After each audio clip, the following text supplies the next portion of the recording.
better health now. Can you imagine the thought of your child eating 50 pounds of sugar? It's disgusting. That's gross. It really is. Well, that is how much the average 4 to 8-year-old goes through in 1 year. Yeah, that definitely doesn't sound healthy. No, so can't be. Jillian Lopez joins us now with some tips from Parents Magazine about the effects of too much sugar and how to tame your child's sweet tooth.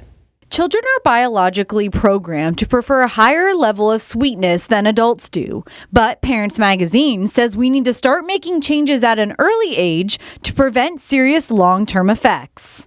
It's suggested that both kids and adults limit added sugar to 10% or fewer of daily calorie intake. But pediatricians are seeing it at a much higher level. Typically, a lot of our kids between that age of 2 to 18 are taking in 3 times that much.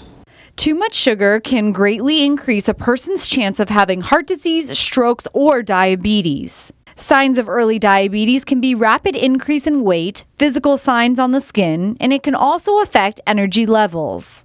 Concern now is that because of our poor nutrient intake and our poor diets, children are suffering from early stages of diabetes that we typically see in older patients. So really it's important to have a good relationship with your pediatrician, and so that he or she can follow up on their growth and order lab work if necessary, and kind of counsel on their diet. To keep our kids healthy and happy, there are some easy ways to fight off their sweet tooth, starting with their first meal of the day.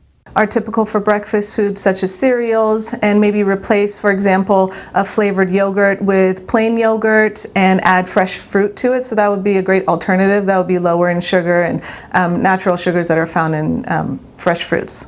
The sugar in food can add up, but it's really the drinks that are causing those numbers to surpass the suggested daily intake. So actually it's only recommended right now between that age of 2 to 18 for kids to only have 8 ounces of any kind of sugary drink or sports drink a week, which is a very small amount. And so we do see it advertised sometimes in schools and to athletes to rehydrate with sports drinks, whereas it's more important for them to be rehydrating with water. So go easy on the juice, limit soda, and play up water as much as possible. Parents Magazine also suggests rethinking your family's dessert habits. On occasion, you can put a treat on the dinner plate. It's okay to put a chocolate chip cookie next to the green beans so the kiddos have something special to be excited about.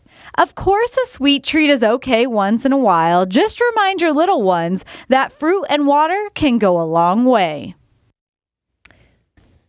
All right, good advice there. And if you choose to make some changes in your family's sugar intake, you can go to parents.com for a flexible plan that will help get everybody in the family back on track. Yeah, that last tip was kind of cool. Like adding the cookie so they have something to look forward to? Right next to the veggie. I think it's a good idea. You see them both and you kind of have to do it. My mom used to make me spin and stare at the wall if I didn't eat my veggies.